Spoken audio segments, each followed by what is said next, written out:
Buenas tardes. Quiero daros la bienvenida de nuevo a estas jornadas formativas de soporte a la implementación de la farmacogenética que organiza la Sociedad Española de Farmacogenética y Farmacogenómica, la SEF, ya nos conocéis. Y bueno, es un placer estar aquí de nuevo y bueno, quiero recordaros que este es un ciclo de 6 webinarios que comenzamos ya el mes pasado. El siguiente va a ser el 19 de junio y en breve vais a tener también la información disponible y empezaremos a anunciarlo y luego después del verano se realizarán otros 3. El objetivo de estos webinarios es presentaros los recursos que la sociedad ha ido generando a lo largo de los últimos años para ayudar a la implementación de la farmacogenética en la práctica clínica. Yo quiero recordaros que estos webinarios y estos recursos son gratuitos, los tenemos en nuestra página web de la SEF, desde los documentos, las tablas, las grabaciones de los webinarios y también toda la información disponible sobre nuestra sociedad. Este webinario está dedicado, como podéis ver en la pantalla, a las tiopurinas y al tratamiento con siponimod. Y bueno, lo van a presentar los componentes de los distintos grupos de trabajo que han elaborado los distintos documentos y además yo creo que tenemos que agradecer a los ponentes externos de distintos hospitales y sociedades científicas que van a participar y nos van a ayudar a exponer la problemática de estos tratamientos. Y también, por supuesto, agradecer a los ponentes internos de la SEF, que son parte de los grupos de trabajo que han trabajado en la elaboración de estas guías. Y simplemente, para no retrasar, tenemos el tiempo muy justo, queremos cumplir con el horario y acabar a las 4:30, pues voy a dar paso a los moderadores de este webinar, que son Francisco Abad, que es el coordinador del grupo de recomendaciones clínicas, y Ana Peiró, que es la coordinadora del grupo de regulación de la SEF. Así es que bienvenidos.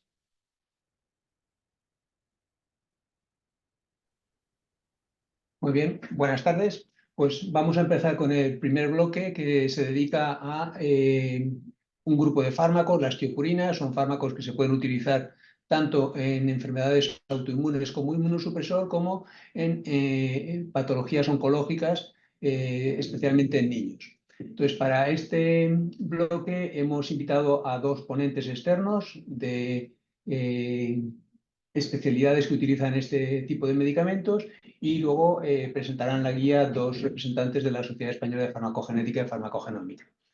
En primer lugar, va a intervenir Iván Guerra.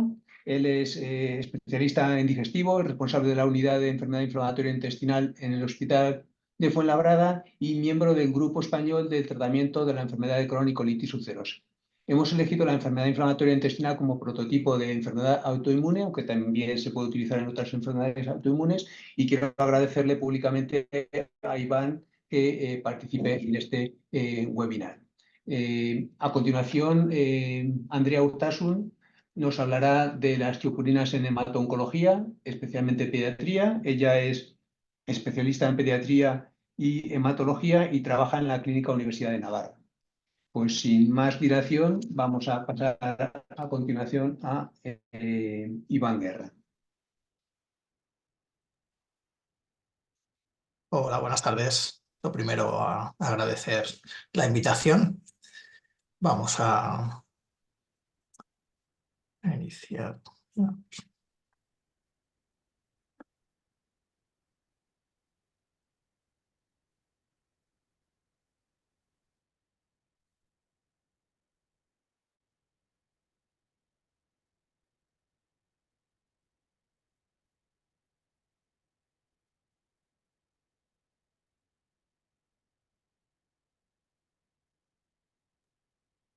Mientras se va cargando las diapositivas, os voy a recordar que al pie de la página tienen un botón de preguntas y respuestas donde pueden hacer todas las dudas que les vayan surgiendo y luego en la discusión los moderadores los expondremos a los ponentes para que se resuelvan. Creo que ahora se ve bien la pantalla. Sí, Se está viendo correctamente, ¿verdad? perfectamente. Muy bien, tenía ahí un problema que no me respondía. Bueno, como decía, agradecer primero la invitación. Vamos a aprovechar este tiempo para revisar el tratamiento con tiopurinas en la enfermedad inflamatoria intestinal. Nosotros utilizamos las tiopurinas tanto en la enfermedad de Crohn como en la colitis ulcerosa. Tenemos una serie de fármacos más clásicos como son los corticoides, mesalacinas. Las tiopurinas las vamos a utilizar tanto, como decía, en enfermedad de Crohn y colitis ulcerosa. Cada vez se han ido añadiendo fármacos más novedosos, tanto los anti-TNF con el infliximab a finales del siglo XX, como luego en los últimos años cada vez tenemos más medicaciones. Esto nos hace que las tiopurinas se hayan quedado un poquito relegadas en cuanto a su utilización, pero las seguimos utilizando principalmente para el tratamiento de la corticodependencia. Aquellos pacientes que tienen brotes de colitis ulcerosa, enfermedad de Crohn, necesitamos inducir la remisión con corticoides y posteriormente vamos a mantener esa remisión de la respuesta con tiopurinas, entre otros fármacos. Otro punto también importante para su utilización es combinado con anti-TNF para prevenir la inmunogenicidad, ¿vale? Para la formación de anticuerpos, fundamentalmente frente al infliximab. Al tener un tratamiento combinado con tiopurinas disminuimos esta probabilidad. Luego la enfermedad de Crohn también la podemos utilizar, habitualmente también asociadas a un anti-TNF, para el tratamiento de las fístulas perianales y para prevenir la recurrencia posquirúrgica. Aquellos pacientes, principalmente cuando han tenido una resección ileocecal, posteriormente se puede optar por un tratamiento con tiopurinas para que tengan menos probabilidad de volver a tener de nuevo un brote de enfermedad de Crohn. Y en la colitis ulcerosa también lo utilizamos, fundamentalmente cuando hay un brote grave de colitis ulcerosa, optamos o bien por infliximab o bien por ciclosporina. La ciclosporina luego lo vamos a quitar a corto plazo y aquellos pacientes que han resuelto ese brote grave con ciclosporina, posteriormente le vamos a dejar en tratamiento de mantenimiento con tiopurinas. Como decía, el punto más relevante en cuanto al tratamiento con tiopurinas en la enfermedad inflamatoria intestinal es en monoterapia en aquellos pacientes que tienen corticodependencia para mantener esa remisión. ¿Cuándo hay que retirarlo? Pues no está claro cuándo hay que retirarlo. Sí que sabemos que cuando retiramos las tiopurinas en estos pacientes hay un riesgo aumentado de que a corto plazo vuelvan a tener actividad de la enfermedad. Así que en principio se aconseja mantener a largo plazo el tratamiento. Como decía, el otro punto es el tratamiento combinado con anti-TNF para disminuir la inmunogenicidad y siempre antes de iniciar el tratamiento con tiopurinas hay que revisar el calendario vacunal, iniciar tratamiento antiviral al menos 2 semanas antes del inicio de las tiopurinas en el caso de antígeno de superficie frente al virus B positivo. Y en lo que vamos a tratar hoy, que es la TPMT, en nuestras guías, esta guía que aparece abajo, que es la guía de GTQ actualizada en 2018, lo que nos indica es que la TPMT podemos utilizarla para saber aquellos pacientes que tienen un mayor riesgo de mielotoxicidad y la recomendación actual es que no es imprescindible. Es un dato que nos aumenta la seguridad cuando tratamos a estos pacientes, pero no sería imprescindible, como detallaremos a continuación. Sí es importante también tener en cuenta que cuando nosotros utilizamos las tiopurinas en la enfermedad inflamatoria intestinal, la dosis habitual que utilizamos es de 2,5 miligramos kilo día de azathioprina. Solemos preferir una toma única, aunque inicialmente para prevenir o tener menos frecuencia de intolerancia digestiva se puede fraccionar, pero preferimos la toma única para que haya menos olvidos y mejorar la adherencia del paciente al tratamiento. En las guías de GTQ se recomienda que la dosis sea completa desde el inicio, como veremos a continuación. La mayoría de efectos adversos son independientes de la dosis, entonces, aunque algunas guías de otros países pueden abogar por que empecemos paulatinamente con una dosis creciente si hay buena tolerancia, creemos conveniente que dado que la mayoría de efectos adversos no dependen de la dosis, no vamos a demorar la eficacia del fármaco y vamos a poner esa dosis completa desde el inicio. Habitualmente solemos utilizar la azathioprina. En algunos casos podemos optar por mercaptopurina, que sería una dosis de 1,5 miligramos kilo día. Como ya he dicho anteriormente, la duración es indefinida, dado que si quitamos en nuestros pacientes el tratamiento con tiopurinas tienen más riesgo de... También es importante tener en cuenta que tenemos que hacer controles clínicos y analíticos al principio cada menos tiempo, pues cada varias semanas, cada pocos meses, y luego cuando tenemos un tratamiento más crónico solemos hacer revisiones cada 4 o 6 meses. Lo que es fundamental tener en cuenta en el caso del tratamiento con tiopurina son los efectos adversos que pueden aparecer, ¿vale? Como he comentado anteriormente, la mayoría son independientes de la dosis. Suelen aparecer en las primeras semanas o meses. El más frecuente de todos es la intolerancia digestiva, que por eso hablábamos de poder fraccionar la dosis inicialmente para mejorar la tolerancia. Uno de los más relevantes es la pancreatitis aguda. Afortunadamente, la mayoría de pancreatitis aguda por tiopurinas son leves, pero puede haber un pequeño porcentaje, menos del 5%, que puedan ser graves y hay que tenerlo en cuenta.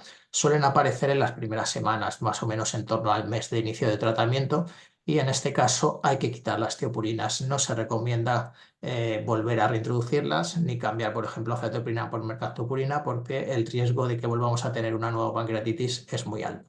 Pueden aparecer otros síntomas menos frecuentes, otros efectos adversos como fiebre, artralgias o exantema. También hay que tener en cuenta aquellos que son dependientes de la dosis, fundamentalmente la hepatotoxicidad, que nos puede aparecer en cualquier momento, y la mielotoxicidad, que habitualmente suele aparecer un poco más tardío en el tratamiento, aunque es verdad que en aquellos pacientes que tienen una alteración en la actividad de la TPMT puede ser más grave y más precoz, que serían aquellos pacientes que intentamos detectar cuando hacemos esa medición de la TPMT antes de iniciar el fármaco. Hay que tener en cuenta también otros efectos adversos, entre ellos las neoplasias. Como he comentado ya, fundamentalmente en la pancreatitis vamos a retirar las tiopurinas, en la intolerancia digestiva fraccionar esta dosis o incluso se podría cambiar por mercaptopurina, que algunos pacientes lo van a tolerar mejor. Y en aquellos que son dosis dependientes, habitualmente, si no es grave, vamos a disminuir la dosis, solemos ponerlo a mitad de dosis, y en el caso de que sea grave, lógicamente hay que suspender tanto sea mielotoxicidad como hepatotoxicidad. Esto lo vamos a pasar. En cuanto a las recomendaciones de GT, lo que tenemos que tener en cuenta sobre la TPMT es por qué decimos que no es obligatorio la medición de la TPMT, pues porque hay un porcentaje muy pequeño de pacientes en los cuales vamos a tener una actividad muy baja y vamos a tener ese riesgo importante de una mielotoxicidad grave, y como hemos dicho, tanto grave como precoz, aparece al principio del tratamiento. ¿Qué es lo que consideramos una actividad baja? Bueno, habitualmente nosotros en Digestivo lo que solemos hacer es una medición cuantitativa de la actividad de la TPMT en eritrocitos. Una actividad baja habitualmente se entiende en menor de 5. Podemos entender una actividad intermedia, aquella que está entre 5 y 10, que podría dar también un aumento del riesgo de mielotoxicidad, aunque probablemente ni tan grave ni tan precoz. Lo que sí que hay que tener en cuenta que en estos pocos pacientes que pueden tener una actividad menor de 5 de TPMT, no se aconseja dar tiopurinas, tienen mucho riesgo de este evento adverso, que sería aquellos que queremos detectar fundamentalmente. Es verdad que quitando este tipo de pacientes, por lo menos en la enfermedad inflamatoria intestinal, no hay claros datos de que tengamos que dosificar según la actividad. Es decir, hay una actividad de 10, hay una actividad de 15.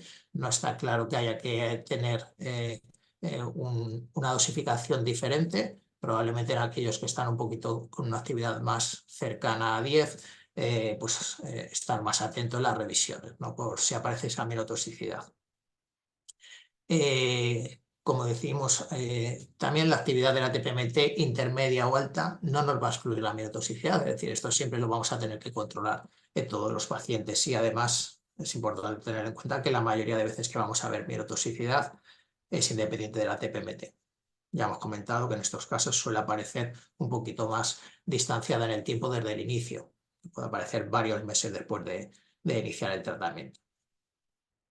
En cuanto a la medición genotípica, hay un elevado número de polimorfismos y habitualmente no la realizamos. La medición que solemos utilizar en la práctica clínica es la medición cuantitativa fenotípica.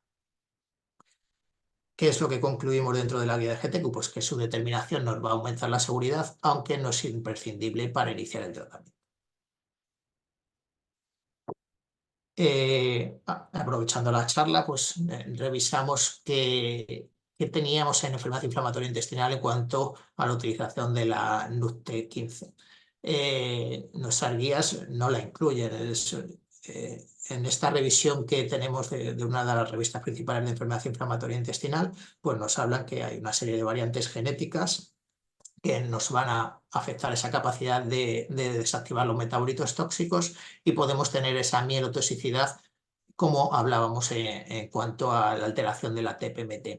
Es verdad que la mayoría de estudios que hay hechos encuentran estas alteraciones en pacientes asiáticos. Puede llegar en torno al 15-20% en japoneses, en cortes chinas, y es menos frecuente en poblaciones no asiáticas. Así que las recomendaciones actuales que podemos decir en cuanto a pacientes con enfermedad inflamatoria intestinal es que hay que tenerlo en cuenta fundamentalmente en poblaciones asiáticas, y en poblaciones no asiáticas, por el momento la recomendación en cuanto a la enfermedad inflamatoria intestinal es considerar su genotipificación para ajustar la dosis y prevenir la mielotoxicidad, aunque igual que hablábamos en el caso de la TPMT no sería algo obligatorio.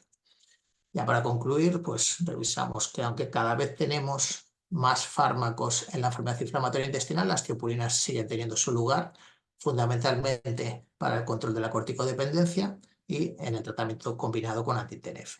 Los efectos secundarios es importante tenerlos en cuenta, es lo que vamos a intentar prevenir cuando hacemos una medición de la TPMT, y que esta medición es recomendable para aumentar la seguridad del tratamiento. Necesitamos todavía más datos en cuanto a la T15. Muchas gracias. Muchas gracias, Iván.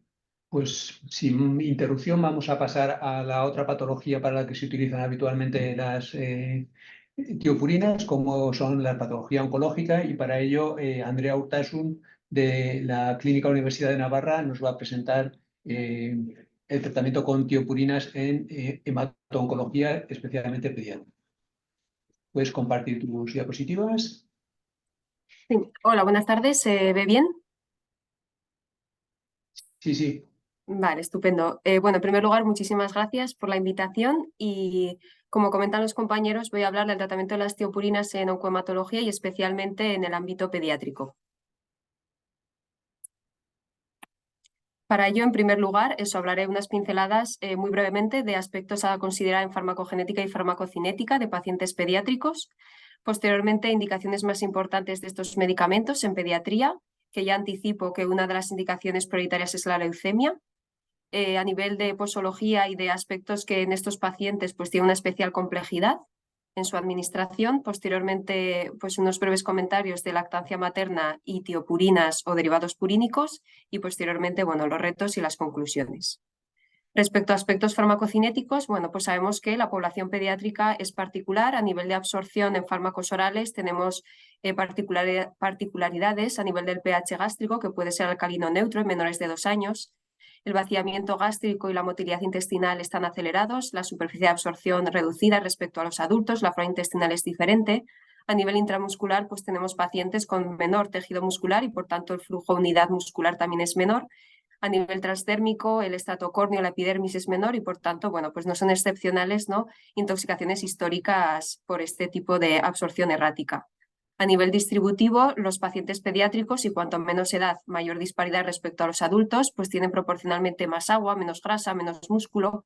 Por tanto, la variación hidrofílica y hidrofóbica de las sustancias es diferente. En general va a haber más fármaco libre y una barrera hematoencefálica más vulnerable a la neurotoxicidad. Muy importante respecto a lo que comentamos a nivel de metabolización, si bien es cierto que va a impactar especialmente pues, los parámetros genéticos que porte el paciente per se, se sabe que los citocromos, las proteínas y complejos enzimáticos, tienen una madurez variable en función de la edad del paciente, ¿no? Acostumbramos a considerar 100% de actividad, que es la que tienen en pacientes adultos, si bien luego con las particularidades propias que hablamos de metabolizadores lentos, ultralentos, etcétera. Pero independientemente de esto, también la madurez del propio sistema enzimático a lo largo de la edad va a ser un factor influyente, ¿no?, como vemos en la imagen. Y por último, a nivel de excreción, pues también va a ser variable la excreción a lo largo de la vida. Así, bueno, pues sabemos que el índice terapéutico de los pacientes pediátricos es muy estrecho y pues bueno, tenemos poquito margen para pasar de algo terapéutico, no terapéutico, o tóxico o no tóxico, ¿no? Hay que ser especialmente precisos en estos pacientes. Respecto a las tiopurinas en pediatría, tenemos sobre todo lo que más utilizamos va a ser la mercaptopurina, la tioguanina y la azatioprina, especialmente la mercaptopurina y la tioguanina en el ámbito de la leucemia linfoblástica aguda, y la azatioprina un poquito más en las patologías reumatoides y, bueno, pues patologías inflamatorias, sobre todo refractarias a corticoides. Respecto a la leucemia, que va a ser sin duda la aplicación más importante de los fármacos urínicos, la leucemia linfoblástica aguda es la neoplasia más frecuente en pediatría. Entonces, dentro de la población pediátrica, estos fármacos van a ser relativamente prevalentes. Además, pues saber que la leucemia pues, tiene una especial agresividad o, bueno, entre su alta prevalencia dentro del cáncer pediátrico y esta agresividad, pues va a ser la causa más frecuente de mortalidad por cáncer y por enfermedad en los niños. Sobre todo es de estirpe B, 10 años, la edad de mediana de aparición y, bueno, fundamental la respuesta al tratamiento de estos pacientes, con una supervivencia bastante buena, y aquí, bueno, pues respecto a otras patologías tenemos una supervivencia libre de enfermedad de 80-90% con, bueno, fármacos en primera línea, y como veremos a continuación, estos fármacos incluyen los derivados purínicos. Sobre todo se utilizan dos esquemas para el tratamiento de la leucemia. El esquema más utilizado para el tratamiento de la leucemia linfoblástica aguda B en niños es el consorcio de SEOP-IPTEMA 2013, que utiliza la mercaptopurina y la tioguanina. La mercaptopurina va a ser un fármaco que vamos a utilizar en estos pacientes con frecuencia, ya que va a estar en la fase de inducción, esto es los primeros 28 días desde el debut del paciente, en fase de consolidación más adelante, durante unos 56 días, y aquellos pacientes que no precisen de trasplante de progenitores hematopoyéticos incluso van a recibir en fase de mantenimiento la mercaptopurina hasta completar 2 años de tratamiento total, esto es, hasta 1 año y medio de mercaptopurina durante esta fase de mantenimiento. Entonces, sin duda, un paciente estándar diagnosticado de leucemia linfoblástica aguda B va a recibir muchísimo tiempo este fármaco a lo largo de su vida y sobre todo, ¿no?, de su enfermedad. Y la tioguanina va a ser otro fármaco que, si bien menos tiempo, normalmente 14 días, pues también está presente en este esquema para todos los pacientes. Por tanto, son fármacos prioritarios. Tenemos aquí el esquema, ¿no?, de algunos de la fase de inducción, que como vemos pues son durante varias semanas utilizando este medicamento a 60 miligramos metro cuadrado día. Aquí, respecto a lo que os comentaba, ¿no?, de la fase de mantenimiento de los pacientes, que puede ser de una duración de 1 año y medio, ¿no? Aquí el paciente ya lleva una vida relativamente estándar, ¿no?, que continúa yendo al colegio, etcétera, actividad habitual, y de forma ambulatoria llevan 1 año y medio de mercaptopurina oral. Y, por ejemplo, aquí en fases de reinducción respecto a la tioguanina, como también es un fármaco a considerar. Pero, ¿qué ocurre? Que habitualmente, incluso en el protocolo SEOP-IPTEMA 2013, no se contempla el estudio del genotipo a priori, y lo que nosotros hacemos para descartar que este fármaco no esté provocando un exceso de toxicidad es valorar los leucocitos y la fórmula leucocitaria durante esta fase. Y nuestro objetivo es que los leucocitos estén entre 2.000 y 3.000. Pero siempre vamos por detrás, como quien dice, porque el paciente comienza su tratamiento, nosotros hacemos análisis y vamos viendo si nos estamos excediendo en la dosis o estamos en defecto, y así variando un poquito a ojo el tratamiento. Pero sin duda es algo relativamente impreciso, y sobre todo que si el paciente fuese un metabolizador ultralento, por ejemplo, y hiciese una acumulación excesiva y una toxicidad excesiva, pues iríamos muy por detrás, y para cuando hemos hecho el control posiblemente ya habría hecho toxicidad.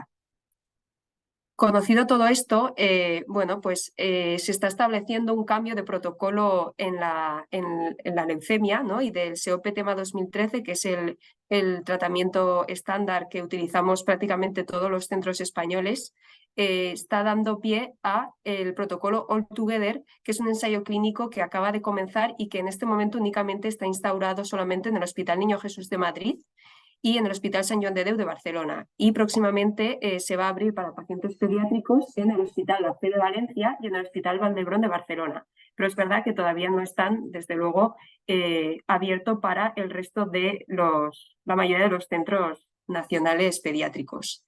¿Y por qué digo esto? Porque aquí sí establece la necesidad o recomendación del estudio de los polimorfismos que se sabe más implicados en la metabolización de las mercaptopurinas, ¿no? Como veis aquí en las diapositivas.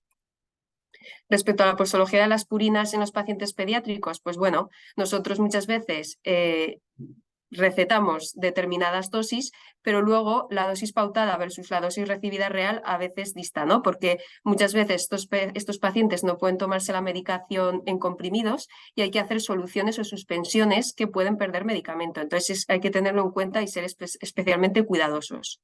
Luego además se sabe que es favorable no mezclar con lácteos, pero en determinadas edades el no mezclar con lácteos horas antes y hora después de la administración de la mercaptopurina puede ser todo un reto. Además, son los padres los que tienen que manejar muchas veces jeringas para ingesta oral con fármacos y manipular fármacos que no dejan de ser, bueno, con potencial oncológico, ¿no? Entonces hay que tener muchísimo cuidado y son aspectos de pues, especial relevancia en pacientes pediátricos, igual no tan presentes en otros pacientes adultos. Y respecto a la lactancia materna, bueno, pues simplemente comentar que la mercaptopurina, la tioguanina, estos fármacos, bueno, afortunadamente son compatibles con la lactancia y, bueno, pues presentaros esta página web que es bastante interesante en el que habla de tanto el riesgo de determinados fármacos con la lactancia como alternativas.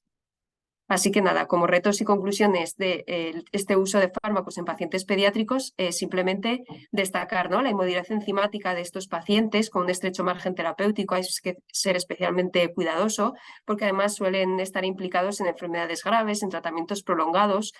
Nuestros pacientes tienen particularidades en la posología y en la adherencia que hay que considerar y que, bueno, pues queda pendiente la aplicación real de la farmacogenética en la práctica clínica para mejorar pues, la eficacia de estos fármacos y disminuir la toxicidad, ¿no?, para poner a cada paciente pues, la dosis que le corresponde.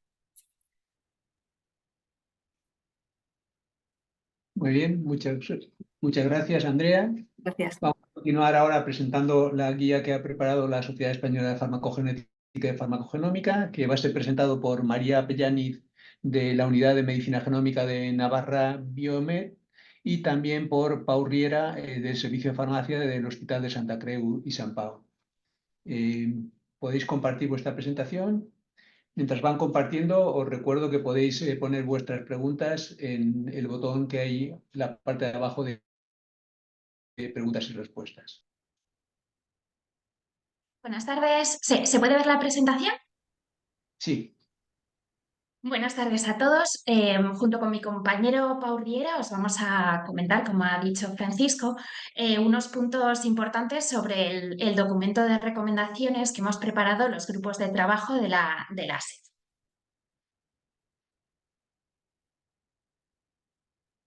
Comentaros también que esta guía, tanto como las que estamos creando, siguen un mismo índice con una introducción, el marco regulatorio, en este caso de las tiopurinas. Hablaremos sobre los fármacos incluidos, cuáles son los genes, cómo realizar el genotipificado y cuáles son los alelos y variantes importantes. Establecemos también los fenotipos metabólicos inferidos a partir del genotipo, las recomendaciones clínicas, si hay alternativas a este genotipificado, así como los beneficios de la implementación clínica de la farmacogenética y las conclusiones. En este caso, el grupo de trabajo de regulación estableció como prioritario las tiopurinas para el análisis de la farmacogenética. Entonces, en esta guía incluimos los fármacos 6-mercaptopurina, 6-tioguanina y la zatioprina, que, como ya se ha comentado por los ponentes previos, son profármacos análogos de las purinas que tienen propiedades muy importantes inmunosupresoras y citotóxicas. Y en este caso, en esta guía incluimos información sobre los genes TPMT y NUT15, ya que codifican para enzimas muy importantes en el catabolismo de las tiopurinas. Además, cabe destacar que la actividad de estas enzimas tiene variabilidad entre individuos y esto en gran parte es por alteraciones genéticas. Y es importante ya que individuos con deficiencia tanto en TPMT o en NUT15, ya sea deficiencia parcial o completa, pueden tener un mayor riesgo de desarrollar mielotoxicidad. También comentaros que hay diversas agencias y entidades de regulación que incluyen recomendaciones farmacogenéticas para las tiopurinas. Por ejemplo, la FDA americana incluye este fármaco con nivel de test recomendado. La Agencia del Medicamento Europea, junto con otras internacionales, incluye el fármaco con nivel de test accionable. La Agencia Española del Medicamento incluye recomendaciones en las fichas técnicas tanto de la 6-mercaptopurina como de la azatioprina y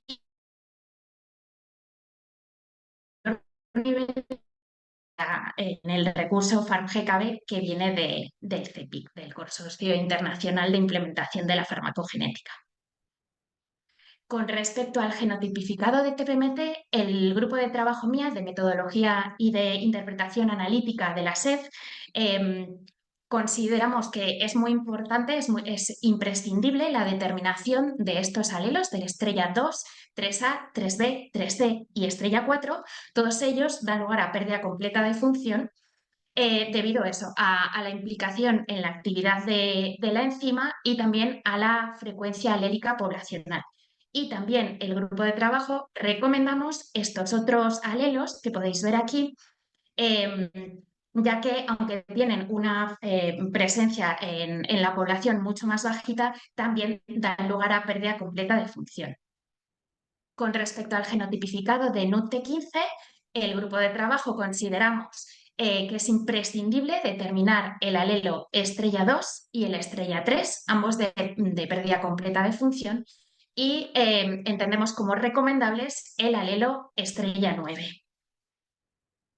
También comentaros que en esta guía incluimos tablas suplementarias con los alelos del gen. Aquí podéis ver aquellos que hemos incluido como imprescindibles, pero también recomendados, y cuáles son las variantes con toda la información que están contenidas en cada uno de los alelos. Aquí, por ejemplo, podéis ver que en el alelo 3A tenemos dos variantes, estas dos, en el 3B solo hay una y en el 3C está esta otra. Entonces, de esta forma podéis tener toda la información de un golpe de vistazo.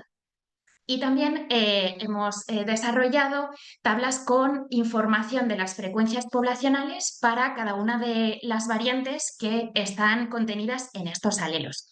Y esa frecuencia poblacional a nivel de diferentes grupos, como puede ser población española y todas las poblaciones contenidas en Genoma.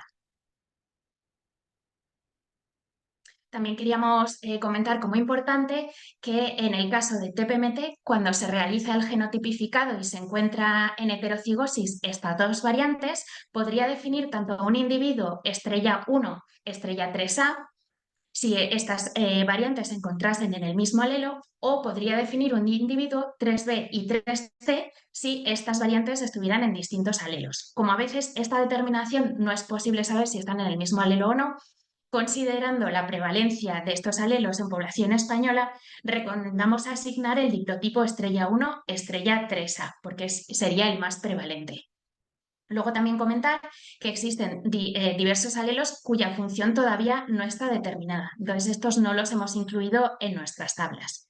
Y también comentar que, aunque estas son las variantes más importantes, puede haber otras variantes genéticas de baja frecuencia que den lugar a una actividad alterada de estas enzimas. Por lo tanto, el que no encontremos ninguna variante, la ausencia de estas variantes recomendadas, no garantiza que la capacidad metabólica sea normal para estas enzimas en ese paciente. Y ahora cedo la palabra a mi compañero Pau. Perfecto, se me oye bien, ¿no? Supongo. Vale, bueno, os voy a explicar un poco, yo como representante del grupo 3, la parte de recomendaciones clínicas. Antes de nada, pues quería agradecer a la SEF, ¿no?, la oportunidad de haberme permitido, ¿no?, explicar esta parte. Quería resaltar que esta guía se centra en dos genes, la TPMT y NUT-15, como ha comentado mi compañera, y esto lo quiero decir porque creo que, ¿no?, y los que han hablado antes, durante muchos años, el único enzima del que se hablaba era la TPMT, y creo que muchos hospitales, por ejemplo el mío, no se determinaba la actividad de la TPMT y de NUT-15 pues apenas se conocía, ¿no? Pues ahora pues hay bastante evidencia que es importante tanto la TPMT como el NUT-15, ¿vale? Luego, para cada uno de los genes tenemos 3 escenarios diferentes, 3 posibles fenotipos. Hablaremos que un paciente es metabolizador normal si tiene 2 alelos de función normal. Hablaremos de que un paciente es metabolizador intermedio si presenta una variante de las que ha comentado ahora María de pérdida de función en heterocigosis, ¿no? Por lo tanto, un asterisco 1 barra una variante de pérdida de función. Y en el caso de que el paciente tenga en homocigosis una variante de pérdida de función, hablaremos de metabolizador lento, que esto es mucho menos habitual. Ahora bien, como tenemos 2 genes, pues aquí veis que tenemos varios escenarios posibles, Puede ser metabolizador normal de un gen y del otro, y luego eres metabolizador normal en global. Puede ser normal de uno e intermedio del otro, y luego eres intermedio como global. Pero tenemos estas opciones mixtas, de doble metabolizador intermedio, o puede ser intermedio lento, o puede ser lento de los dos, ¿vale? O sea, y luego explicaremos un poquito, pues, las recomendaciones para cada uno de los escenarios. María, si me puedes pasar la siguiente. Uy. Vale. La guía la hemos centrado en la 6-mercaptoprina y la azatioprina, no porque no nos interese la tioguanina, sino porque sabéis que la tioguanina no está comercializada en España, aunque se utiliza, pero es un medicamento extranjero. Luego nos hemos centrado las recomendaciones en los fármacos comercializados en España, que son la 6-mercaptoprina y la azatioprina. ¿Vale? Como ya han comentado, pues la mercaptoprina se utiliza bastante en pediatría, en leucemia aguda linfoblástica, la azatioprina pues se utiliza bastante en enfermedad inflamatoria intestinal, ¿vale? Aquí para repasar, para que quede claro, ¿no? Considerando que el paciente sea metabolizador normal, si tenemos 2 alelos de función normal, el riesgo de toxicidad sería el estándar y daríamos la dosis establecida según ficha técnica. En el caso de que tenga un paciente que sea metabolizador intermedio para uno de estos enzimas, para TPMT o para NUT15, es decir, que el paciente presente en heterocigosis, ¿no? Una variante de pérdida de función, hay un mayor riesgo de toxicidad a las tiopurinas y lo que recomendamos en la guía era reducir la dosis de entrada un 30-80%. Este margen es un poco alto, un poco amplio, ¿no? Es lo que recomienda la guía del CEPIC. Nosotros en nuestro hospital, pues por si lo queréis coger de referencia, lo que recomendamos es reducir un 50% la dosis, que es lo que recomienda el DPWG, el grupo holandés recomienda reducir un 50% y es lo que solemos recomendar en nuestro hospital. En el caso de que tengamos un metabolizador lento, que esto es mucho menos habitual, es decir, que tengamos 2 variantes de pérdida de función, ya sea la misma en homocigosis o 2 de diferentes, pues en trans, ¿no? En diferentes alelos, tendríamos una pérdida total de la actividad enzimática y en este caso se podría reducir un 90% la dosis, es decir, empezar con una dosis un 10%, que es lo que ha comentado antes, ¿no? A Andrea, ¿no? Cuando ha explicado, ¿no? La guía donde hablaba de NUT15, que decía, si no recuerdo mal, de empezar la mercaptoprina en los lentos a una dosis de 5 miligramos metro cuadrado, que más o menos sería un 10% de la dosis estándar, o en la posibilidad, no sé, la probabilidad de utilizar fármacos alternativos, pues se podrían utilizar fármacos alternativos, que de hecho, pues en nuestro hospital en patología digestiva, en los pocos lentos que hemos encontrado, hemos planteado a los gastroenterólogos la posibilidad de utilizar un fármaco alternativo, será posible, por el elevado riesgo de toxicidad. ¿Vale? Y luego tenemos esta última diapositiva antes de las conclusiones, donde contemplamos los diferentes escenarios, ¿vale? Esto parece un poco más complejo, pero tampoco lo es tanto, y de hecho es complicado, es extraño, que tengamos pacientes que sean intermedios de TPMT e intermedios de NUT15 o intermedios lentos. Estas combinaciones de tener los 2 genes alterados, como la prevalencia de las variantes es relativamente baja, es poco probable. Fijaos en el escenario de arriba a la izquierda, que sería lo más habitual. Si somos metabolizadores normales para ambos enzimas, damos la dosis estándar. En el escenario de que seamos metabolizador intermedio para uno de los enzimas, deberíamos reducir la dosis un 30-80%, que es lo que os he comentado que en nuestro hospital solemos recomendar empezar al 50%. Si soy metabolizador intermedio para ambos enzimas, este metabolizador intermedio mixto, aquí lo que pusimos en la guía como recomendación es que quizás deberíamos reducir la dosis un poco más, ¿no? Porque el riesgo de toxicidad es superior a si eres metabolizador intermedio solo para uno de los enzimas. Luego, en este caso, quizás se podría plantear empezar con una dosis al 30%, un poquito más bajita, ¿no? De este 50% que en nuestro hospital hacemos para los que solo son intermedios para uno de los enzimas, ¿vale? Luego, para los metabolizadores lentos, si eres metabolizador lento para ambos enzimas, claramente aquí que no hemos encontrado ningún caso en nuestro centro, lo ideal sería utilizar fármacos alternativos. Si eres lento para uno, intermedio para el otro, también. Y si eres solo lento para uno, lo que os he comentado, se puede plantear un tratamiento alternativo, pero en el caso de que no lo tengamos disponible o nos parezca que la mejor opción sea hacer el tratamiento, pues por ejemplo en mercaptopurina, en una LAL, podríamos empezar con una dosis del 10%. Y ya para concluir, lo que queríamos, bueno, transmitir, ¿no?, desde este grupo de trabajo de la SED es que sí que consideramos importante genotipificar de forma anticipada tanto TPMT como NUT15. Soy consciente que muchos hospitales el genotipificado de NUT15 todavía no lo tendrán puesto a punto, ¿no?, porque venimos, ¿no?, de un histórico de hacer la TPMT, que llevamos muchos más años de experiencia, pero quedaros con la idea que ¿no?, tener una deficiencia enzimática o en TPMT o en NUT15 o en ambos, no nos impliquen a tener un riesgo superior de reacciones adversas, ya que sobre todo se manifiestan en un mayor riesgo de mielotoxicidad, ¿vale? Por ello, pues la guía de trabajo de la SED recomienda, antes de empezar el tratamiento con tiopurinas, estudiar tanto TPMT y NUT15 y hacer las recomendaciones de dosis, tal como os hemos explicado anteriormente. Pues esto es todo lo que queríamos comentar. Muchas gracias y ahora estamos abiertos a las preguntas que tenga la audiencia. Muchas gracias a todos. Os recuerdo que las preguntas las podéis poner en el botón de preguntas y respuestas y ya hay alguna pregunta que a ver si puedo ver. Pues si estoy compartiendo creo que no puedo ver las preguntas. Pregunta la doctora Elena García Payá y comenta si la consistencia de varios alelos en heterocigotos, como el TEPMT 4 y 3. La cámara, Ana. Sí, yo con cámara. Espera que estoy leyendo. Dice, a ver. Mi duda es la consistencia de varios alelos, ya que en Pharmavar el gen no está. Según este, el cis o trans será metabolizador intermedio o trans respectivamente. ¿Qué recomendáis? Y luego otra persona habla de si hay algún kit marcado para hacer el genotipado del NUT15. ¿Quién se anima a contestar estas preguntas? Yo, si queréis, respondo lo que sé, luego puede responder también.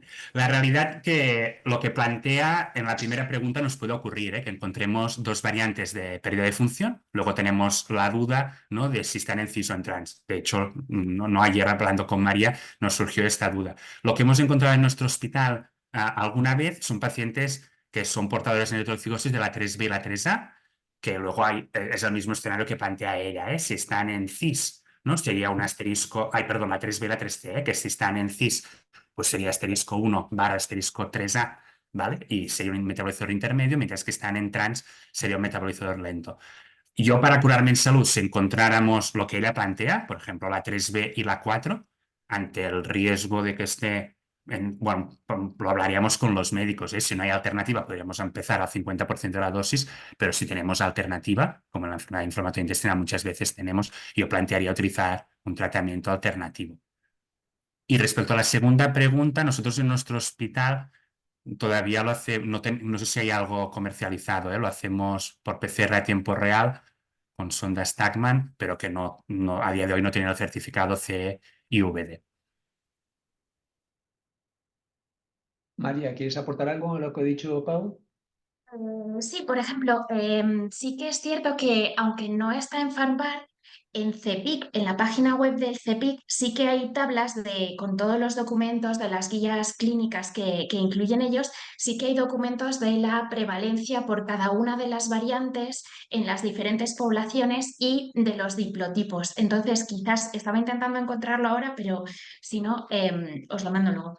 Que se puede comparar y ver a ver si, como en este caso que comentaba también Pau y que hemos comentado en la charla, si es más prevalente encontrar una estrella 4 estrella 3A o que esté en el mismo en el mismo alelo. De todas formas, dentro de estas propias tablas también de CEPIC y las suplementarias que incluimos, se puede ver qué variantes están incluidas en cada uno de los alelos y contemplar si ese estrella 4 estaría también, podría ser una alternativa de la 3A.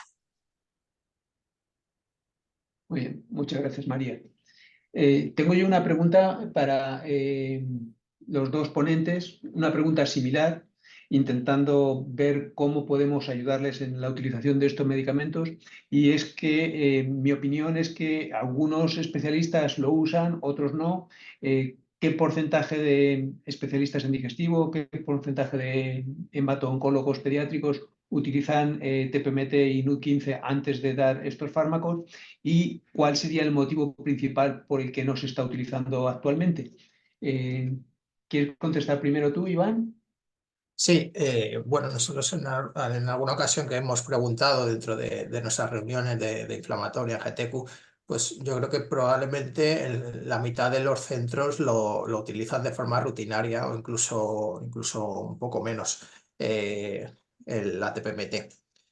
Yo creo que en nuestro caso las tiopurinas están cada vez utilizándose menos, tenemos más alternativas, más potentes y está quedando relegado su uso. Las guías, en principio, todas las que hay en inflamatoria, pues lo dejan como comentaba antes, recomendado hacer la medición, pero no es algo obligatorio. A veces puede haber falta de disponibilidad, tardar tiempo hasta que se tiene el resultado y en ocasiones necesitas empezarlo antes y a veces pues decides empezarlo sin tener la TPMT. También en los estudios que hay en inflamatoria, pues es poco frecuente encontrar esta actividad que sea muy baja. Puede haber uno de cada 600, 700 pacientes y eso puede ser el total de pacientes que tienes en un centro tratado con tiopurinas durante muchos años. Es decir, puedes encontrar alguna vez uno. Nosotros que lo hacemos en todos los pacientes, si tiene ya 20 años en el hospital, pues hemos encontrado a lo mejor 2 pacientes que tengan una actividad muy baja. En eso directamente no le hemos puesto las tiopurinas, hemos buscado otras alternativas. Entonces yo creo que los hándicaps son eso, el tiempo que puedes tardar, que hay muy pocos pacientes y que cada vez vamos utilizando las tiopurinas menos.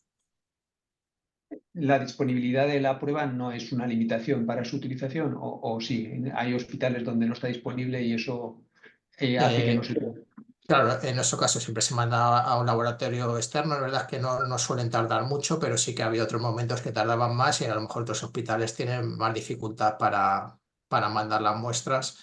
Yo creo que cuanto más lo utilizan, más fácil es que lo tengas disponible y que te tarde menos, pero es verdad que en algunos centros pueden tener dificultad. Y en cuanto a la NUC-TE, es que por lo menos hasta donde yo sé, no lo tenemos disponible en la mayoría de centros.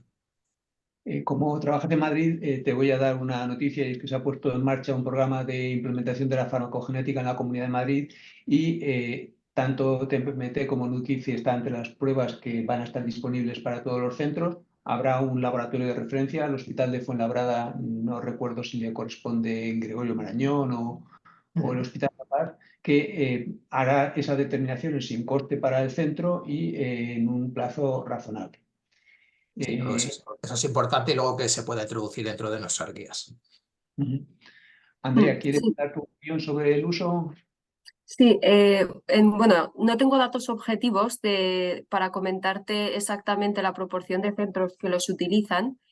Si bien, bueno, en mi experiencia he trabajado en el Hospital La Fe de Valencia, si bien ya hace algunos años, y en el Hospital Sant Joan de Déu, y es verdad que en ambos centros hay un gran interés por implantar la farmacogenética y de hecho Sant Joan de Déu ya tiene implantado el protocolo que he comentado de la leucemia All Together y la FE está implantándolo y en consecuencia en ambos centros y en los otros 2 más que he comentado de Niño Jesús y de Valdebrón se realizará y siempre ha habido este interés, pero lo que es en mi experiencia hasta el momento no se realizaba en un primer tiempo, si bien cuando algo se salía un poquito de lo normal, que se veía una toxicidad exagerada, entonces ya sí se estudiaba si la causa pudiera ser genética. O sea, en mi experiencia solo he vivido un caso y ha sido en esa circunstancia, ¿no? En hacer una toxicidad atípicamente alta y entonces valorar si pudiera ser un metabolizador lento y que explicase lo que ha ocurrido. Sí que también en la Clínica Universidad de Navarra sí que es algo que ofrecemos porque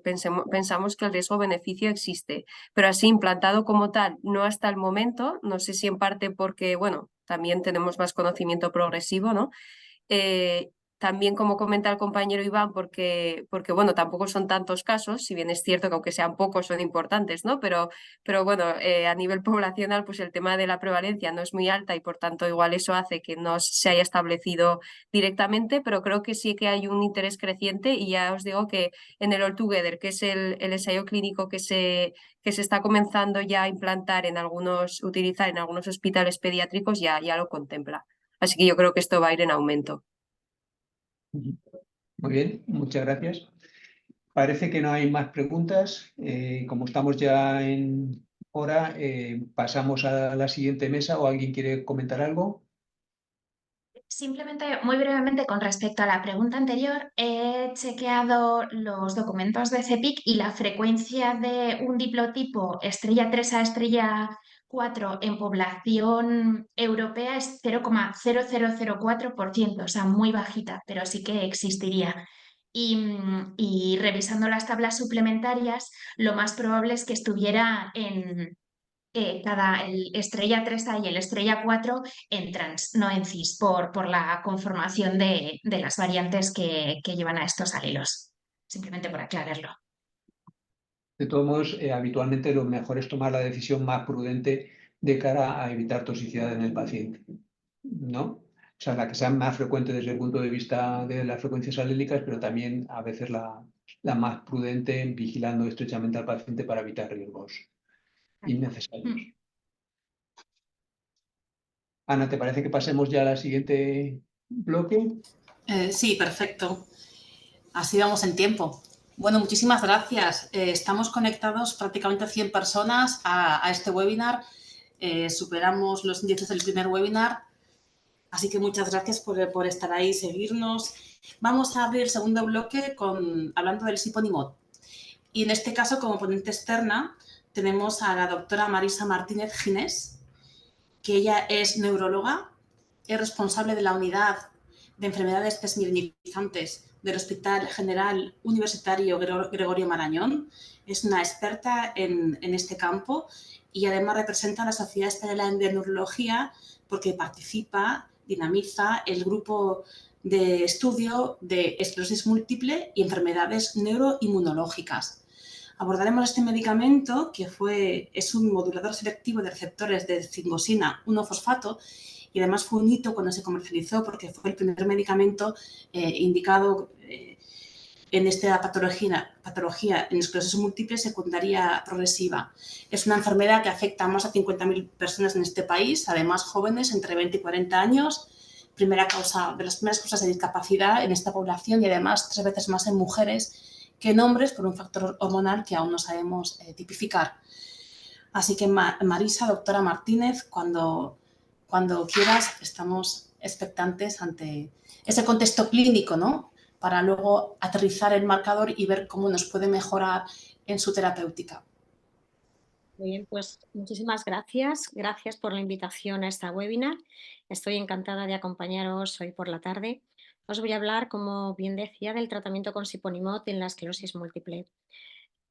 A modo de introducción, deciros que la esclerosis múltiple es una enfermedad neurológica crónica, inflamatoria y degenerativa de etiología autoinmune, como bien decía, muy común en adultos jóvenes, con una clínica muy heterogénea y hay más de 3 millones o cerca de 3 millones de pacientes afectos en todo el mundo, con una edad media de diagnóstico de 32 años.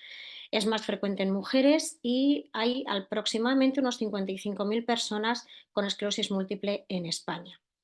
Hay diferentes fenotipos dentro de la enfermedad. El más frecuente es el que todos conocemos como la esclerosis múltiple en brotes. Es el fenotipo recurrente remitente. Es el que diagnosticamos en cerca de un 85% de los pacientes y que posteriormente, al cabo del tiempo, es el que convertirá a esa forma secundaria progresiva. Hasta el 50% de los pacientes con este diagnóstico inicial progresan a los 10 años y hasta el 90% de ellos a los 25 años. Por tanto, es tiempo dependiente. Y luego tenemos este tercer fenotipo, que es el menos frecuente, se diagnostican aproximadamente un 15% de los pacientes, que es el fenotipo primaria progresiva, que es una progresión de la enfermedad de los síntomas desde el inicio. Hay un cambio de paradigma actual debido a esta ventana terapéutica. Se sabe, por esta gráfica que tenéis aquí a la derecha, que la historia natural de la enfermedad ha cambiado durante este tiempo gracias a los medicamentos y además que se obtiene un mayor beneficio si el tratamiento se inicia lo antes posible tras el diagnóstico. La evolución de los tratamientos en esta enfermedad ha tenido un incremento exponencial a lo largo de estos últimos años, desde el primer tratamiento comercializado, betaferón, que es un inyectable, un interferón, inyectable a modo subcutáneo en el año 95 hasta los últimos tratamientos y ahí tenemos a Maycen, que como bien decía es el primer tratamiento, Siponimod, Maycen es el nombre comercial, es el primer tratamiento comercializado con indicación exclusiva en pacientes con esclerosis múltiple secundaria progresiva con actividad, puesto que la mayor parte de los tratamientos está dirigido a esta forma en brotes, que es una forma más inflamatoria.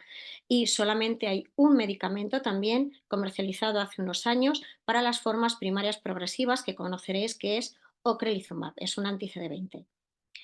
El mecanismo de acción está dentro de esta familia de los S1P, que son moduladores selectivos de los receptores de esfingosina 1-fosfato y en concreto Siponimod es modulador de los receptores 1 y 5. Por tanto, tiene efectos antiinflamatorios tanto a nivel periférico y efectos directos sobre el sistema nervioso central. Lo que hace este medicamento es unirse a este receptor S1P, internalizar ese receptor dentro de los linfocitos activados y secuestrarlos dentro de los ganglios linfáticos. Lo que produce es una relocalización, pero no secuestra todos los linfocitos, solamente unos que tienen un receptor en su superficie que es el CCR7. Por tanto, hay linfocitos que saldrán a favor de gradiente preservando la inmunovigilancia. También puede migrar al sistema nervioso central y actuando sobre los receptores que también hay en células como oligodendrocitos, astrocitos, microglía y neuronas, producirá su efecto. Decía que hay 4 tratamientos S1P, ponesimod, fingolimod, que es el precedente de hace años, ozanimod y siponimod. Hay diferencias entre ellos. Siponimod, como decía, es el único tratamiento indicado en este momento para formas secundarias progresivas con actividad, tanto clínica o mediante resonancia magnética, modulador selectivo del receptor 1 y 5, tiene una semivida de eliminación corta de 30 horas, tiene algún metabolito activo y hay una reversibilidad linfocitaria cuando se suspende la medicación de casi el 90% de los casos en 10 días, pero hay que esperar de 3 a 4 semanas porque hay otro 10% que pueden recuperarse más lentamente. El hándicap que tiene este medicamento es que necesita un genotipado del que hablaremos más adelante. Hay una escalada de dosis, en los últimos S1P de segunda generación todos tienen un escalado de dosis y esto lo que hace es que la mayoría de los pacientes no necesiten el estar monitorizados en el hospital la primera toma el primer día, porque es un efecto de clase y estos fármacos tienen también receptores en algunas células a nivel cardíaco y pueden producir bradicardia. En cuanto a la comercialización, los resultados se basan en este ensayo clínico fase 3, que es el estudio SPANT, donde se comparó Siponimod de 2 miligramos día, que finalmente es el que se comercializó, con placebo. Las características basales del subgrupo de pacientes con esclerosis múltiple secundaria progresiva con actividad, que es con el que va dirigido fundamentalmente la indicación, pues mostraba el doble de actividad clínica y radiológica que la población global del estudio SPANT, con una duración de la enfermedad y la EDSS, que es la escala de discapacidad, similares.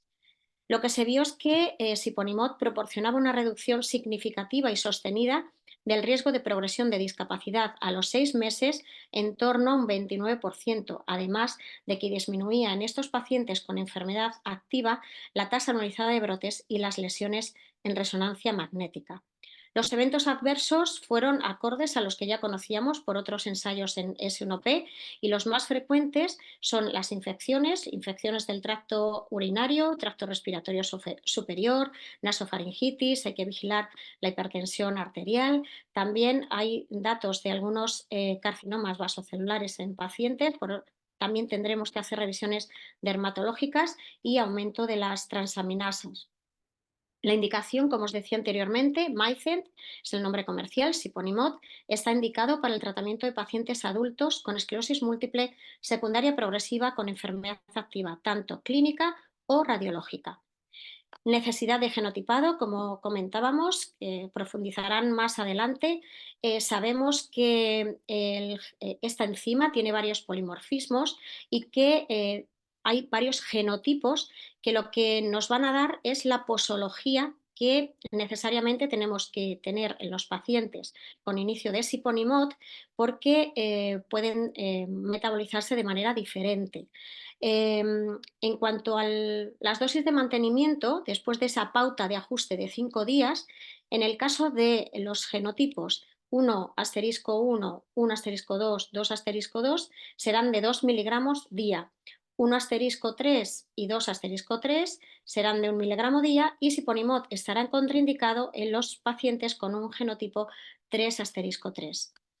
Este metabolismo también puede influir en posibles interacciones con otros medicamentos y sabemos que por la evolución de la enfermedad, por los años de tratamiento y además por las comorbilidades que pueden tener estos pacientes, hay muchos tratamientos que pueden estar contraindicados como puede ser la carbamazepina o el modafinilo. Las contraindicaciones del fármaco pues son las típicas en casi todos los pacientes, diferentes hipersensibilidades a excipientes, el haber tenido un proceso infeccioso grave como una LMP o meningitis criptocócica, procesos cancerígenos, en mujeres embarazadas o mujeres en edad fértil que no usen anticonceptivos, homocigotos para ese genotipo que hemos dicho anteriormente o pacientes con algún antecedente cardíaco. Las pruebas que necesitamos antes de iniciar el tratamiento con Siponimod, sobre todo si vienen de otro DMT, de otro tratamiento modulador, tenemos que tener un tiempo de lavado entre fármacos, hacer una analítica con recuento linfocitario completo y con perfil hepático, el genotipado para determinar la dosis de inicio o la contraindicación de inicio de este fármaco, un test de embarazo, electrocardiograma, unas serologías con anticuerpos varicela zoster, puesto que si son negativos habría que vacunarlos y esperar al menos 4 semanas para iniciar el tratamiento. Una exploración de fondo de ojo, sobre todo en aquellos pacientes con antecedentes de uveitis o diabetes mellitus, porque es un efecto de clase que estos fármacos puedan producir edema de mácula tras iniciar el tratamiento, que es reversible tras la retirada. En cuanto a la administración del tratamiento, la mayoría de los pacientes no necesitan una monitorización de 6 horas, salvo aquellos con algún antecedente cardíaco puntual, y las dosis será de dosis de ascenso durante 5 días y de mantenimiento de 2 miligramos o 1 miligramo en función del genotipo. En cuanto a las pruebas durante el tratamiento con Siponimod, habrá que vigilar estrechamente el recuento linfocitario. En pacientes que se encuentren linfocitos de manera recurrente de menos de 200, habría que reducir la dosis a 1 miligramo si se encuentra con la dosis de 2, y en aquellos que estando con la dosis de 1 miligramo continúen con estos valores por debajo de 200, habría que retirarlo. Hay que vigilar esa presión arterial también a nivel hepático, la evaluación oftalmológica, como os dije, a los 3-4 meses después de iniciar el tratamiento, y una evaluación dermatológica que habitualmente nosotros pautamos como anual. Después del tratamiento con Siponimod, pues como todos estos tratamientos S1P que secuestran los linfocitos en ganglios linfáticos, cuando se para el tratamiento pueden salir en masa a torrente sanguíneo. Por tanto, hay que tener muy vigilado al paciente porque pueden tener aumento de una actividad y lo que llamamos rebound, con presencia de brotes, incluso con lesiones en resonancia magnética. Y como el 90% de los pacientes recuperan linfocitos hasta 10 días, pero un 10% pueden hacerlo de 3 a 4 semanas, tenemos que mantener el paciente sin tratamiento al menos ese tiempo. Como conclusión a esta charla, deciros que Siponimod es el primer tratamiento comercializado con indicación exclusiva en este tipo de pacientes, SP con actividad, modulador selectivo de estos receptores de esfingosina 1-fosfato, el 1 y el 5, los datos de comercialización proporcionados por este estudio SPANT y necesidad de genotipado antes del inicio para determinar su estado metabolizador. Ahora, simplemente 2 pinceladas en nuestra experiencia. Desde el año 2022 tenemos 12 pacientes con Siponimod, 5 de ellos siguen en tratamiento en la actualidad. Hemos tenido que realizar 7 retiradas de fármaco, 3 por falta de eficacia porque han seguido progresando, 1 por presentar lesiones cutáneas, 1 por una neoplasia del sistema nervioso central, otro por mantener linfopenia por debajo de 200 y 1 por candidiasis vaginales de repetición. Los linfos como media en la mayoría de los pacientes han estado en torno a 400, salvo en este paciente que hubo que retirarlos porque estaban por debajo de 200. Muchas gracias por vuestra atención. Muchas gracias a ti por la charla muy didáctica. Si queréis, mientras el segundo bloque de ponentes va compartiendo la presentación, yo los introduzco. Ahora vamos a pasar a los ponentes de esta sociedad. Como en el bloque anterior, nos van a hablar Almudena Gil, que es bióloga del Grupo Farmacogenómica y Descubrimiento de Medicamentos del Grupo Xenómica del Instituto de Investigación Sanitaria de Santiago de Compostela.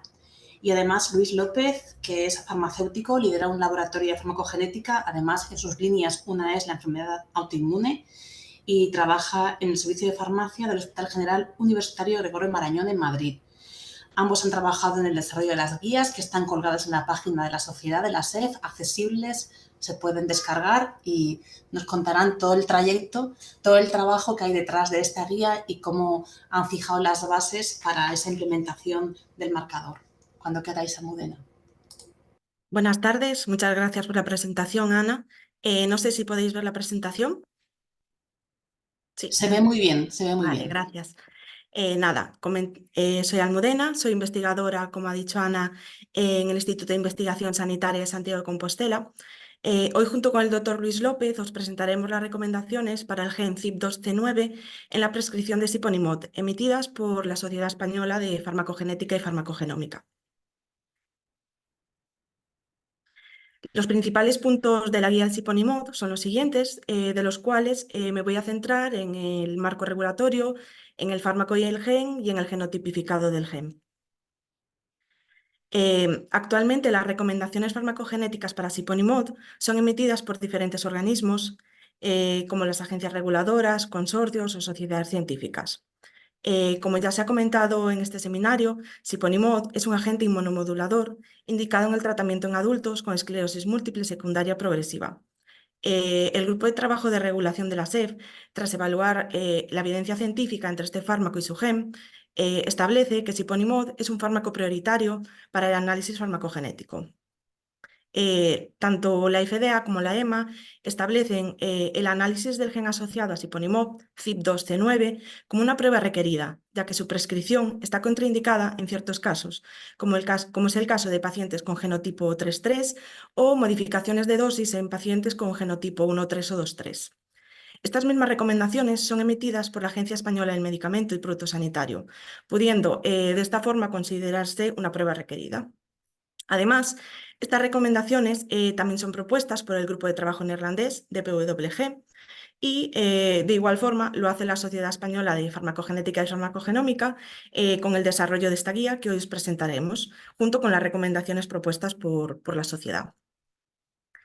Siponimod es eliminado principalmente de la circulación sistémica mediante metabolismo hepático.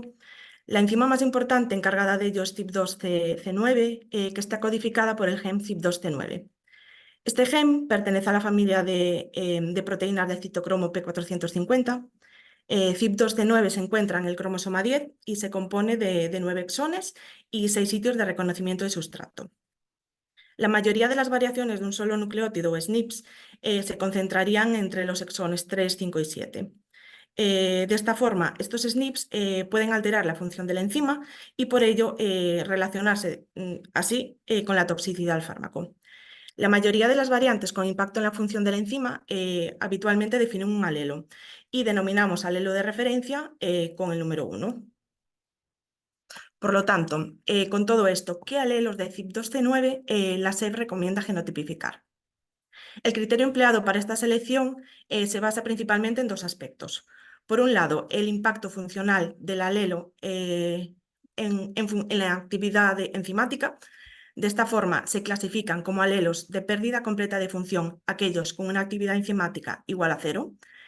También tenemos alelos de función reducida, aquellos con una actividad enzimática de 0,5. Y finalmente tenemos alelos de función normal, que son aquellos de actividad enzimática igual a 1. Junto con este criterio en el impacto en la función de la enzima, también se ha considerado la frecuencia con que estos alelos se encuentran en la población. Teniendo en cuenta estos dos criterios, la SEP considera imprescindibles el análisis del alelo 2 de función reducida y el análisis del alelo 3 de pérdida completa de función, al igual que así lo ha hecho la FDA, la EMA y la EMS. Adicionalmente, la SEP considera recomendables que se determinen también los alelos 6 y 13 de pérdida completa de función y los alelos 5, 8, 11 y 14 de función reducida, ya que estos también podrían contribuir a explicar la variabilidad del metabolismo de CYP2C9. Nada, como ya han comentado mis compañeros, la guía dispone de un par de tablas suplementarias. Aquí os presento una de ellas, en la que se resumen un poco los alelos imprescindibles y los recomendables en relación a la actividad del alelo, frecuencias, como podéis ver a mano derecha de la tabla, las frecuencias y un par de datos más. Y nada, para finalizar, dejaros unas ideas clave, que básicamente es que la FDA, la EMA y la ENS emiten recomendaciones farmacogenéticas para ciponimod, que este fármaco se metaboliza principalmente por la enzima CYP2C9, que esta enzima se codifica por el gen CYP2C9 y que este gen además puede presentar variantes que codifican para una modificación de la actividad de la enzima. Considerando así, como ya he comentado, el alelo 2 y el alelo 3 imprescindibles en el análisis y recomendables el 5, 8, 11 y 14 de función reducida y el 6 y el 13 de pérdida completa de función. Y nada, ahora doy paso a mi compañero Luis, que va a seguir con las recomendaciones.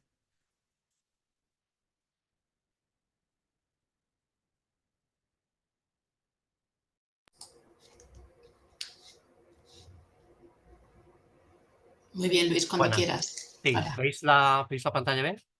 Sí, muy bien, muy bien.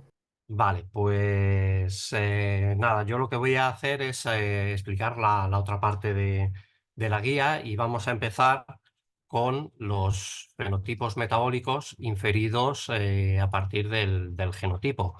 Como bien ha dicho Almudena, esto va a estar basado en función de la funcionalidad de cada uno de estos alelos. De tal manera que para un individuo que tenga dos alelos de función normal, ¿vale? Una actividad global de 2, pues lo vamos a categorizar como metabolizador normal. Individuos con un alelo de función normal y un alelo de función reducida o actividad global de 1,5 también los vamos a considerar intermedios. Y aquellos individuos con un alelo de función normal y uno de pérdida completa de función o dos alelos de función reducida, la actividad global va a ser 1, ¿vale? Pero también los vamos a considerar metabolizadores intermedios, aunque va a haber distintas recomendaciones también para estos metabolizadores intermedios. Y por último, el metabolizador lento será aquel individuo que tenga un alelo de pérdida completa de función y uno de función reducida, o dos alelos de pérdida completa de función, ¿vale? Con una actividad global de 0,5 y 0 respectivamente. Pues bien, ¿cuáles van a ser las recomendaciones que hace la SEP? Pues aquí lo veis en esta tabla.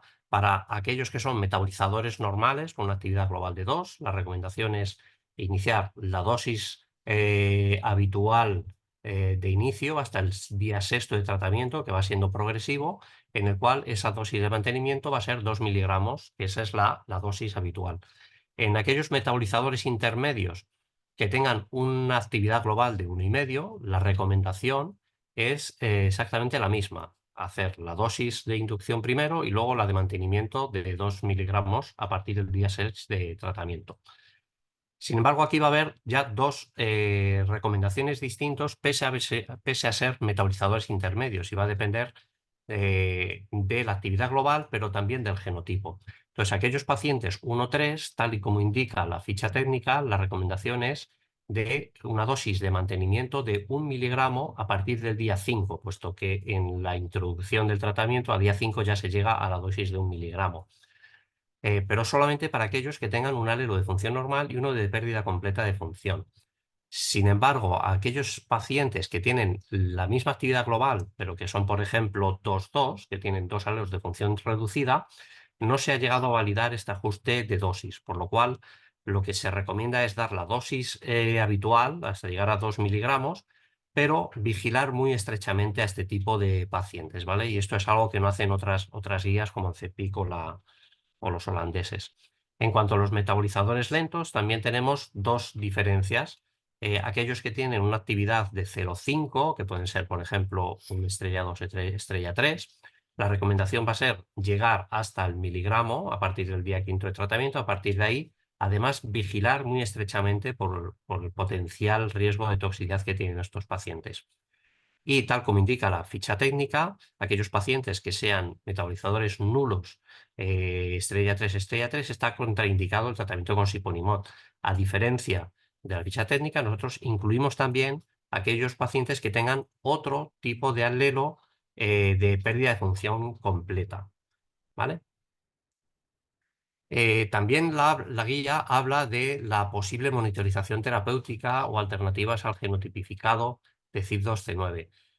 Realmente no hay algoritmos de monitorización terapéutica de siponimod, ni se ha establecido bien su rango terapéutico, aunque sí hay numerosos trabajos que hablan sobre este fenotipo en población española y bueno, hay diversos algoritmos que pueden calcular la actividad metabólica del 2C9, pero realmente realmente decimos que, bueno, que las técnicas de genotipificado en 2C19 son tan fáciles y tan simples de hacer y que, bueno, que la asunción de la capacidad metabólica real por la inferida a partir del fenotipo es tan sencilla que realmente recomendamos hacer el genotipificado y no el fenotipo real o la actividad real de la enzima.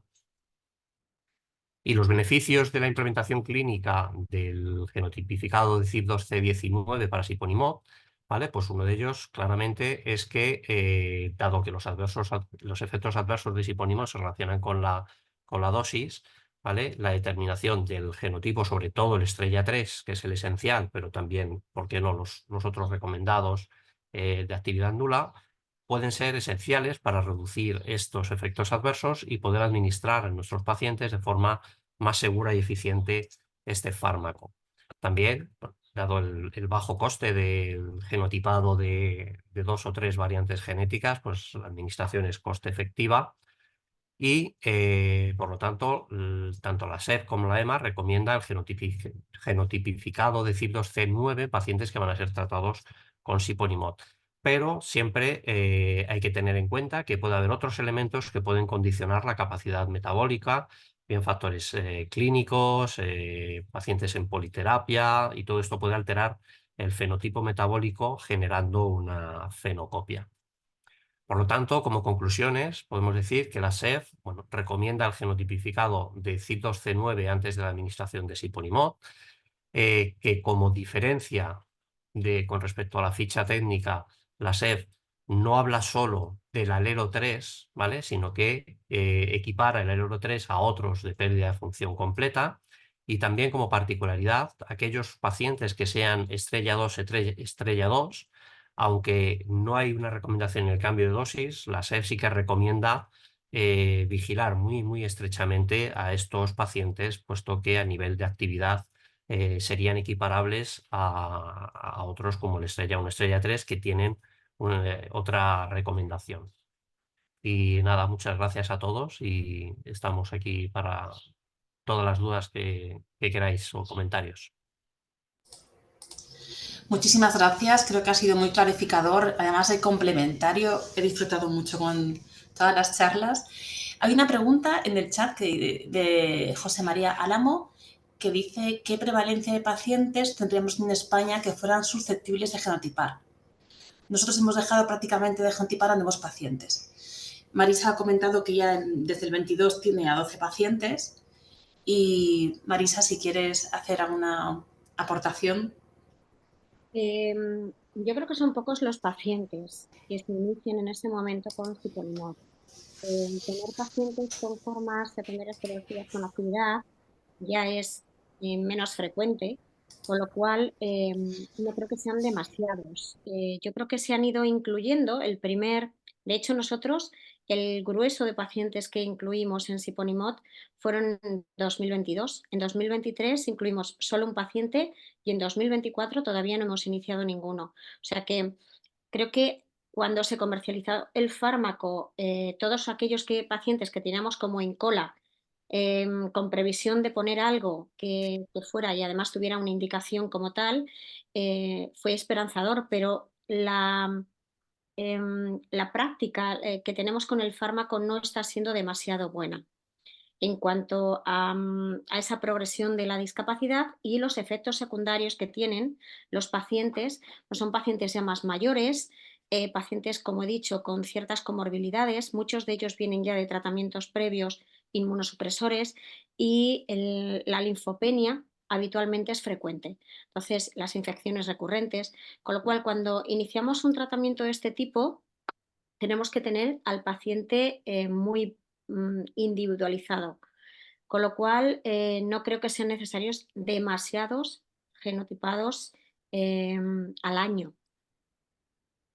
Nosotros por centro, bueno, Luis, trabajamos en el mismo centro, podrá decir, no hemos hecho demasiados genotipados desde hace ya tiempo.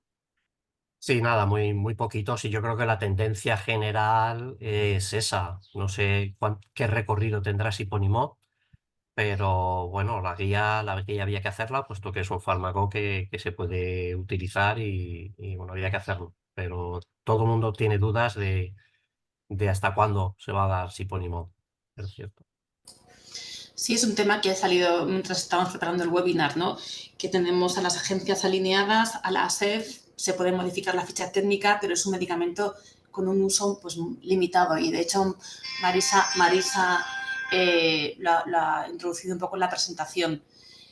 Claramente la guía era necesaria, aunque el uso en este caso no se espera que sea, bueno, eso, voy a decir en decreciendo, ¿no? Pero escaso.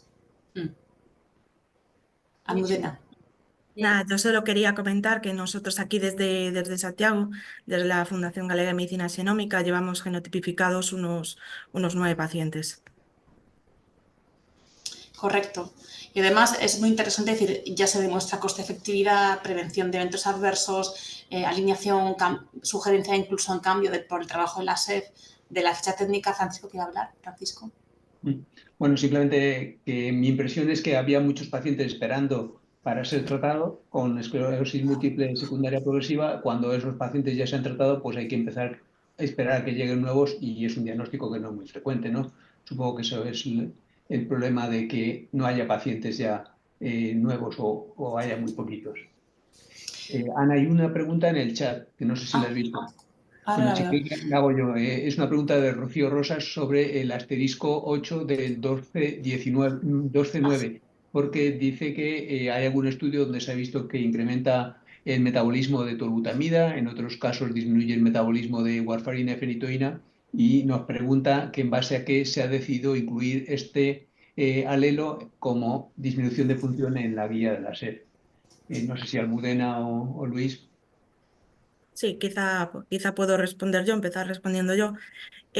Como he comentado, para la selección de alelos hemos tenido en cuenta tanto frecuencia como funcionalidad. Sí que es un alelo que no presenta, quizá he pasado un poco rápida la tabla donde aparecía el resumen, pero sí que es cierto que es un alelo que presenta frecuencias más bajas que el 2 o el 3. Para establecer un poco la funcionalidad hemos seguido las guías del CEPIC. Como han comentado mis compañeros, en la herramienta PharmagicEV se encuentran disponibles la asignación de funcionalidades, tanto que hace CEPIC como otros consorcios. Entonces hemos seguido un poco en cuenta toda esa información.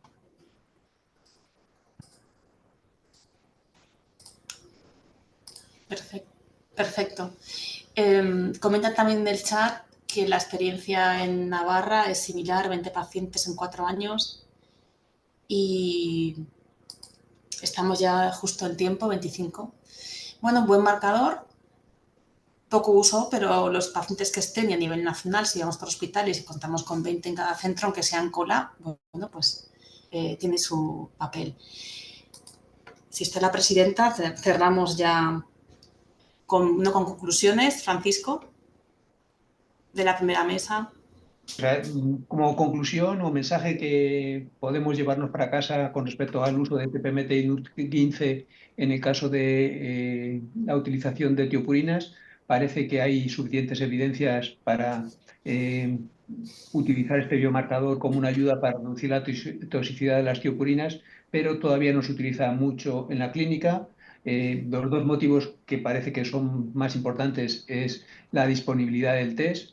Esto creo que se va a solucionar porque el año pasado se acortó la cartera de pruebas genéticas por el Sistema Nacional de Salud. Entonces, todas las comunidades autónomas van a implementar una forma de facilitar esto a todos los pacientes. Y el segundo motivo es demostrar a los clínicos que puede ser útil en la práctica clínica. Es verdad que no predice todos los casos de toxicidad, pero sí que puede ayudar, igual que hacemos otro tipo de determinaciones, pues el conocer el genotipo nos puede ser útil. De todos modos, hay que tener en cuenta que no nos evita hacer un seguimiento del paciente. O sea, que no podemos hacer un genotipado y ya en base a eso poner la dosis y olvidarnos del paciente, sino que hay que hacerle un seguimiento con hemogramas seriados cada 15 días al principio, cada mes después, cada 3 meses después, porque hay parte de toxicidad que no se debe a estos alelos. Simplemente creo que ese es el mensaje que podemos dar y que podemos hacer guías de colaboración con la Sociedad Española de Aparato Digestivo o con un Grupo Español de Tratamiento de Enfermedad Crónico-Litis Ulcerosa o con la Sociedad Española de Oncología para llegar a guías que sean útiles en la práctica clínica con los conocimientos de las dos partes. Muchas gracias a todos por vuestra participación esta tarde y Ana, te paso a ti la palabra. La mía, como es más reciente, en relación a las recomendaciones farmacogenéticas de la SEF para el tratamiento con siponimod, ¿no? De acuerdo al genotipo CYP2C9, ha quedado claro que es un marcador efectivo, necesario, previene toxicidad, coste efectivo, agencias alineadas con la SEF, necesidad de cambio en ficha técnica y en la barrera en este caso, es diferente a la que ha comentado el doctor Abad, en este caso es la poca prescripción o que no se prevé un horizonte de un uso mayor. Sin embargo, los que están medicados sí que es un marcador útil, recomendable y efectivo. Siempre es en la coletilla, ¿no? Como siempre decimos, hace falta más estudios. En este caso siempre hay que tener en cuenta, ¿no? Que la capacidad metabólica es inducible por otros factores, que la farmacogenética es una herramienta y que tiene que ser interpretable en el marco de los pacientes concretos. Seguimos con 80 participantes. Encantada de haber participado en esta moderación y creo que la presidenta tiene un mensaje para cerrar. Y nos queda un minuto. Vamos a ser siempre exquisitamente puntuales. Súper puntuales. Siempre, un minuto. Bueno, pues yo simplemente quiero dar las gracias a todos los ponentes, yo creo que por unas exposiciones excelentes y también por la discusión. Dar las gracias a los moderadores, a Francisco y a Ana, por una coordinación estupenda y también tanto del evento como de los contenidos. Y dar las gracias también a todos los asistentes que están interesados, ¿no?, en la farmacogenética y yo creo especialmente en una farmacogenética que se implemente con calidad y con rigor, ¿no? Y que precisamente yo creo que es uno de los objetivos de la SEF, de nuestra sociedad y bueno, estamos trabajando en ello. Ya lo hemos dicho varias veces, todos estos contenidos están disponibles en nuestra página web, son gratuitos. Los vídeos de estas grabaciones también las iremos colgando poco a poco, de modo que los que no hayan podido asistir podrán hacerlo o pueden volver a verlo. Y como ha dicho Ana, casi hemos tenido 100 personas conectadas, hemos tenido más de 150 inscripciones y nuestro objetivo es seguir aumentando para cada uno de los webinars. Entonces, deciros Simplemente anunciaros que el siguiente webinar va a ser el 19 de junio, es otro miércoles, es a las 3, el formato va a ser muy parecido, hora y media, vamos a tener de nuevo expertos externos, vamos a tener expertos de la SED, y en este caso va a estar dedicado a el clopidogrel, boriconazol y los inhibidores de la bomba de protones en relación con el gen CYP2C19. Y nada, espero que nos podamos ver pronto y bueno, pues muchas gracias a todos y que paséis una buena tarde. Un placer. Hasta luego. Muchas gracias. Adiós. Gracias. En el chat hay agradecimientos. Qué bien. Gracias. Hasta la próxima.